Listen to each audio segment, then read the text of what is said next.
Abul Aliya states that one day Ibn Ziyad delayed the prayer. Fortuitously, Hazrat Abdullah bin Samit radiyallahu anhu came to me, and I presented him a chair and he sat on it. I apprised him of Abdullah bin Ziyad's delaying the prayer.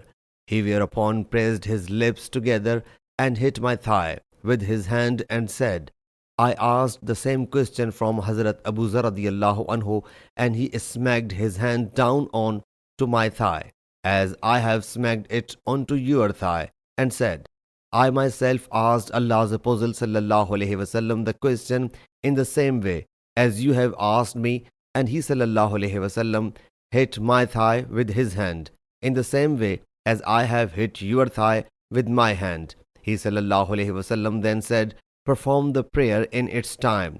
Then if you find prayer with them, again perform it with them. And you must not say, I have performed the prayer, so I am not going to perform it now. Sahih Muslim Hadees number 1467.